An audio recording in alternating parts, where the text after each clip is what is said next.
practice some pelvic rocking now to familiarize ourselves with the way the pelvis can move and the position of the pelvis relative to the spine and the femurs. So lay down on your back with a neutral pelvis and a neutral spine, and we'll explore more about what neutral means. So initially just lay down, bend your knees, feet flat, and then go ahead and tuck your pelvis, which will bring your lower back to the floor. And then untuck and come back to a neutral position, or what you perceive to be neutral. And then rock the other way, tilting the pelvis so the pubic bone will move away from the navel and the lower back will lift up more away from the floor. And then come back towards neutral, which is somewhere between the tuck and the arch. And then go back into a tuck, back into neutral, and into an arch, and into neutral, and into a tuck, and into neutral. And keep going like this, and as you explore this, see if you can start to learn more and more where neutral is. So the tuck is one extreme, and the arch is another extreme. The pelvis is changing positions relative to the thigh bones and relative to the spine. And then tuck your pelvis, lower back down towards the mat. And then back to neutral and into an arched pelvis, pubic bone reaching down towards the floor. And then come back through neutral all the way to a tuck, and through neutral to an arch, and through neutral to a tuck, and through neutral to an arch. Just rocking the pelvis, exploring the range of motion there. And now find a place so that you're right in the middle, like the middle way between the tuck and the arch. The spine has its natural curves, so in neutral, the lumbar spine is not pressed down to the floor. That's closer to a tuck. So the lumbar will have its natural curve here. So there will be a little space between your lower spine and the sticky mat and a neutral pelvis.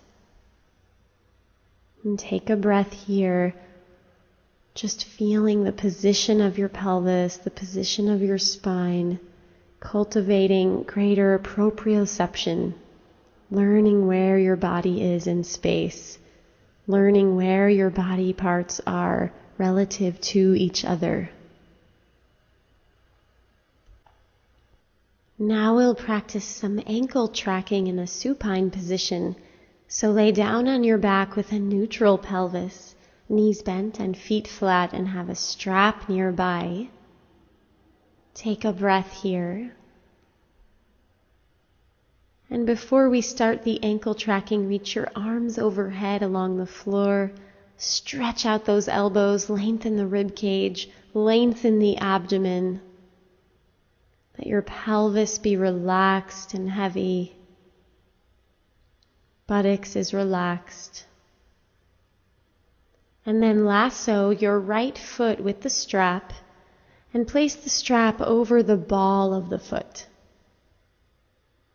And then kick your heel up towards the ceiling, but keep your knee a little bit bent.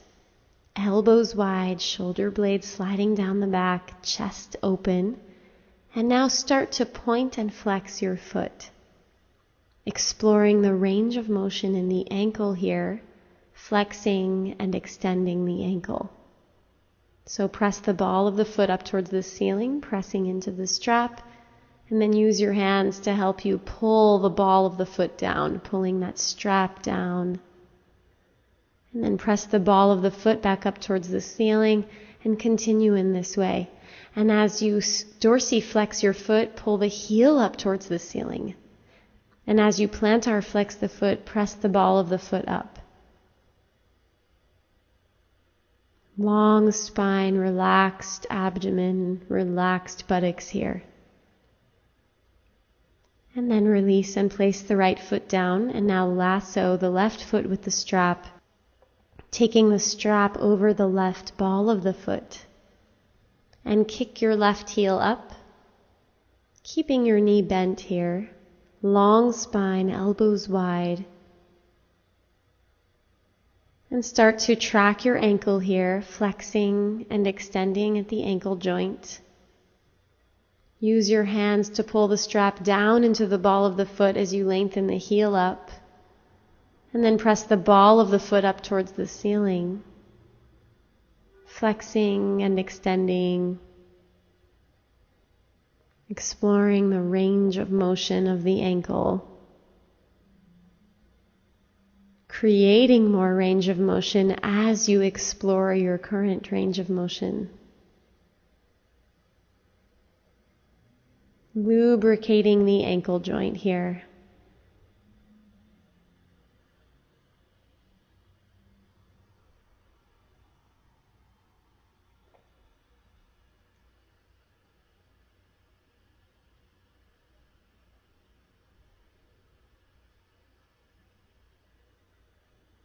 And then release and place your left foot down. And reach your arms overhead again to re-lengthen your trunk. Thighs are parallel. And then rest your arms by your sides.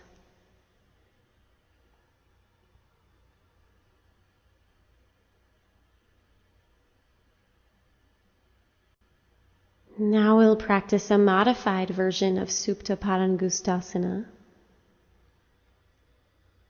Be on your back with a neutral spine, neutral pelvis, parallel legs and feet. Have your strap nearby.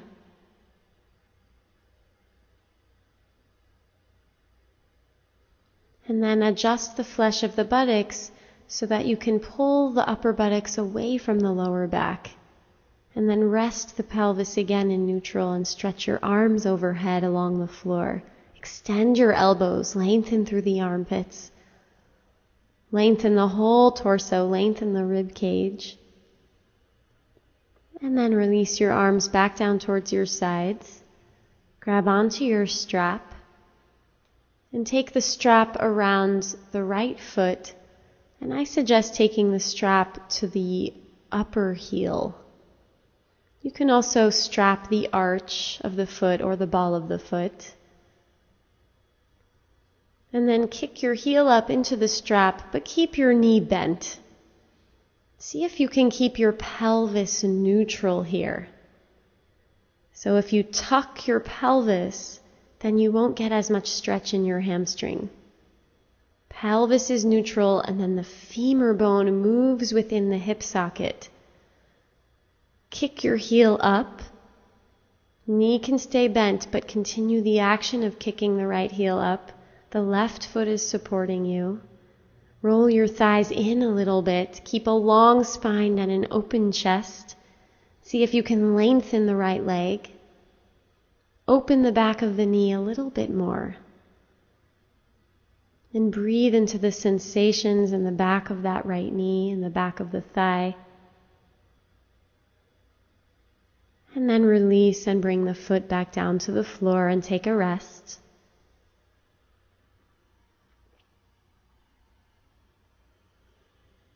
And now take the strap around the left foot, strapping the heel or the arch or the ball of the foot, and you'll find that where you strap your foot will affect what's stretching in your leg. So you can experiment with that. And then kick your left heel up towards the ceiling. And again, you can keep the knee bent a little bit, but continue to kick the heel upwards to challenge the back of the left leg to lengthen little by little, gradually. Spine stays long, collarbones stay wide, elbows wide, shoulder blades sliding down your back. Left heel kicking up, thighs rolling in a little bit. Relaxed, receding, long belly. So don't harden or shorten the belly or the trunk, but rather keep the trunk long and relaxed. Pelvis is in neutral. Try not to tuck here. With tight hamstrings, it's easy for the pelvis to just tuck. And then release and place your left foot back down on the floor. And now we'll practice Supta Padangustasana 4. So have your strap nearby, extend your arms, extend your legs, roll the thighs inwards a little bit, ground the thighs. And then keep that sense of length in your trunk as you lasso the right heel, extend the right leg all the way up to the ceiling, and extend the left leg along the floor, long in the low belly, outer right hip moves away from the right waist. You can have a bent right knee here if that's better for you. Long spine. And then grab onto the strap with the left hand only and take your right hand onto the outer right thigh hip area. And see if you can pull that outer right thigh and hip area away from the right waist. And keep that happening as you extend the right arm out to the right and let the right leg move over to the left, just about a foot. So you're starting to cross the leg over towards the left side, keeping extended in that right knee, keeping long in the right waist. And then come back to center and we'll switch sides. Now lassoing the left heel. Reach the left leg up, again bending the knee if that's better for you. And extend the right leg long, profound internal rotation at the very top of that right thigh to keep the groin relaxed. Long belly, long in the front of the spine, elbows wide, shoulder blades sliding down the back. And then grab onto the strap very close to the foot with the right hand only. And the left hand will come to the outer left hip and thigh, encouraging that outer left hip to move away from the left waist, staying long in the left waist. And extend your left arm out to the left as you pull the leg over to the right side, just about a foot. Stay open in the backs of the knees. Pulling that leg across the body, but not too much, so the sacrum should stay grounded. Enjoying the stretch in the outer thigh here.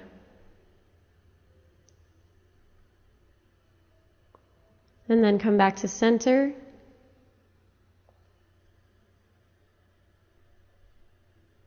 And then release, bending both knees, feet flat.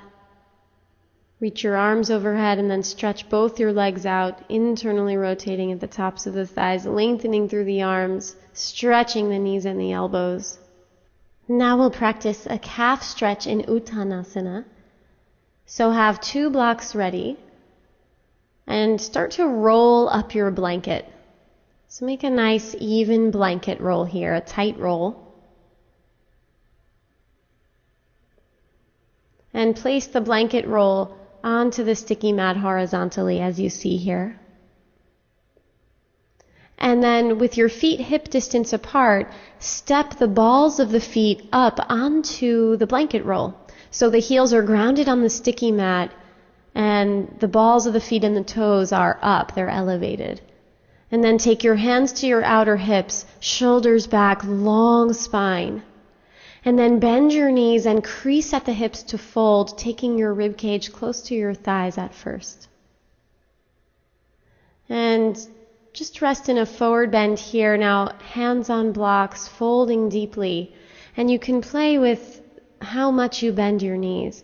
So straighter legs will give you a different stretch than bent knees. And both are good. So play with that here. And take many breaths here to breathe into and stretch different fascial lines in the calves, in the backs of the knees. Bending the knees a little more or a little less, and then breathing into whatever position you choose.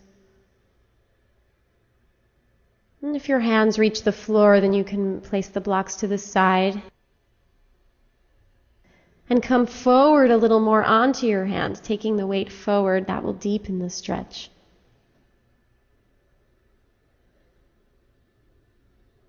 Walking those hands or fingers a little bit further forward.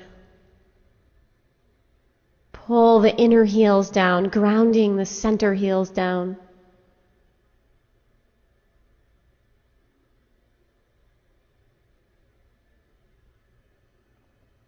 Steady breath here, breathing into the sensations that arise.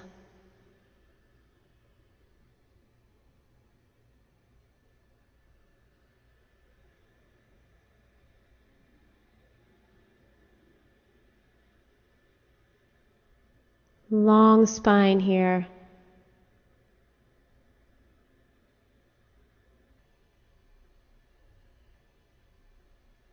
And then hands to hips, shoulders back, reach your chest forward to come all the way up. And then step off the blanket. Now we'll practice heel on the chair pose. So stand in front of the chair and place your left heel onto the chair seat. Hands on hips, and make sure that your right thigh isn't sitting forward, but rather pull the right thigh back and pull the left thigh back into the hip socket, and then lift the low belly up off the pelvis and continue ascending the trunk from bottom to top, lifting the belly and the rib cage, and then stretch your arms overhead. Be strong in those arms, stretching the hands open, thumbs pull back, shoulder blades snuggle in, and think of gathering the outer body in as you press the right thigh back. So the front of the right thigh pulls back towards the back of the leg. Stretch through the left leg and pull the left thigh bone back into the hip socket. Standing nice and tall, and then exhale, release the arms out to the sides and down, and we'll switch sides. So take your right heel up onto this chair seat now. Hands on hips. Lift the low belly. Pull the front of the left thigh back so that you're really standing over the left arch, and there's no sitting forward at all. Pull the right thigh back into the hip socket. Lift the belly, lift the side ribs, front ribs, back ribs. Stretch up through the waist, the armpits, the arms, open hands, thumbs reaching back, shoulder blades snuggling into the rib cage. Left thigh bone back. Make sure you're internally rotated at the very tops of the thighs. Squeeze your outer hips into the midline. Gather the outer body in and get taller. Breathing here as you balance.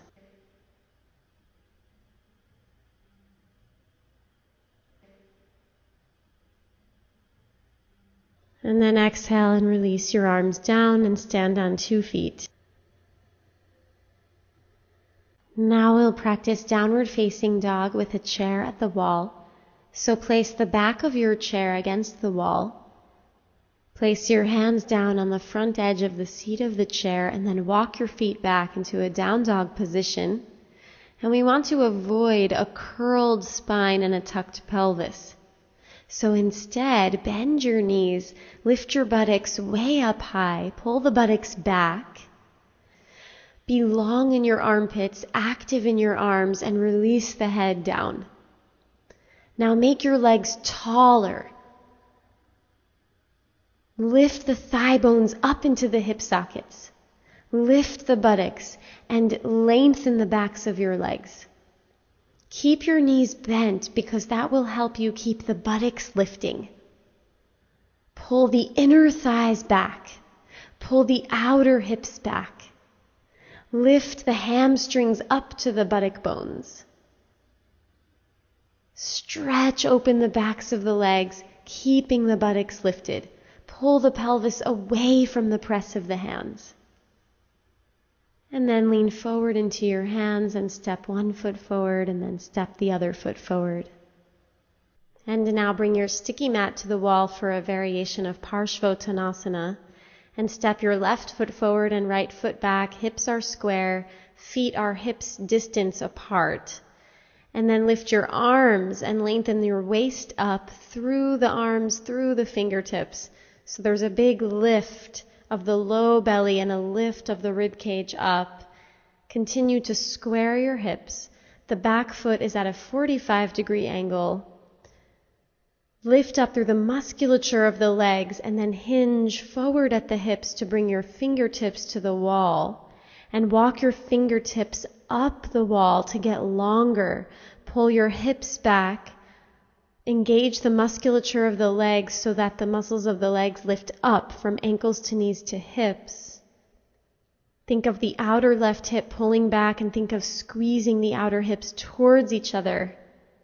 And let your head release down. And then push your fingertips off the wall to come all the way up to center. Exhale your arms out to the sides and down. Hands to hips. And then come to the other side, taking the right foot forward and left foot back.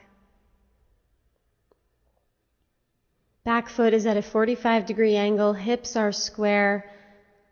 Musculature of the legs are engaged. And lift the arms all the way up, lengthening the waist up. Lift the rib cage three-dimensionally up off of the abdomen, off of the lower back. Extended arms, open hands. Draw the muscles of the legs up from ankles to knees to hips. And then hinge at the hips to take the fingertips to the wall and walk those fingertips up the wall as you pull your pelvis back. Extended arms and legs here, long in the trunk, long spine. Let your head release down and think of pinning your outer hips, gathering them in towards the midline.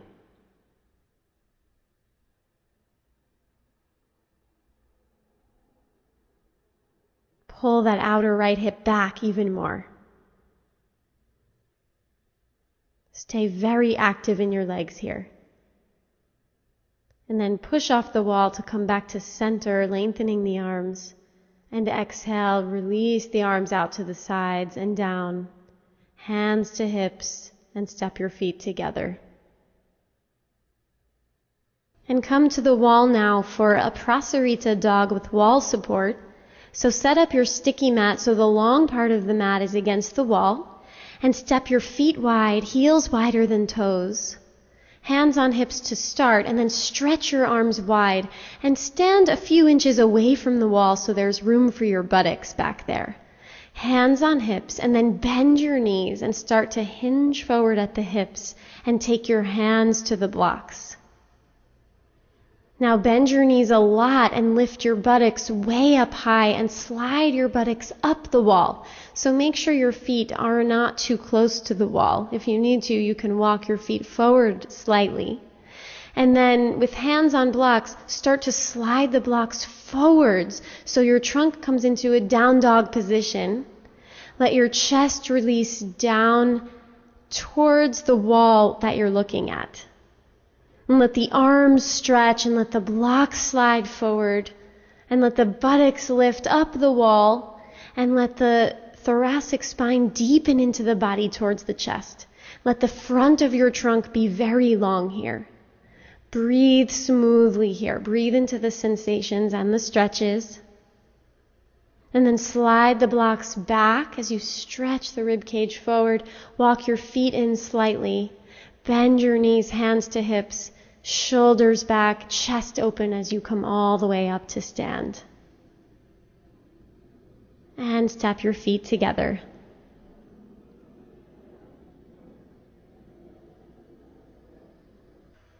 Now we'll practice a supported fish with a bolster underneath the rib cage and have a strap nearby for your hands. So lay back so the bolster supports you underneath your thoracic spine. Release the flesh of the buttocks away from the lower back, away from the back ribs. Knees bent and feet flat to support you, and then grab your strap and reach your arms up and overhead, hands holding the strap at shoulder distance apart. Enjoy this nice extension of the spine as you lengthen through the front of the spine and lengthen the abdomen, and then extend your legs. Stretch the legs and stretch the arms. Allow yourself to be supported by the bolster here.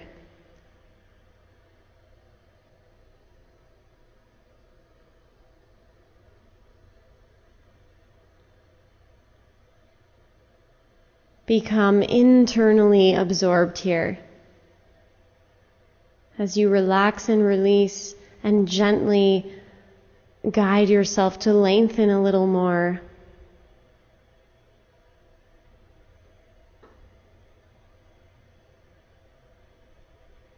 Smooth and steady inhalation and a steady exhalation.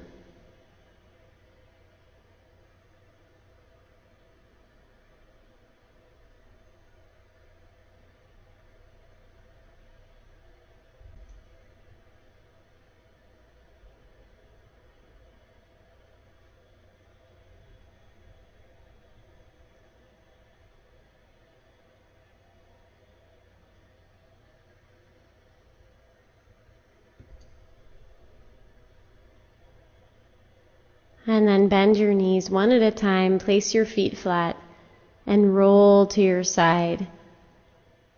Pass through your side to come out of the pose, coming on up to sit.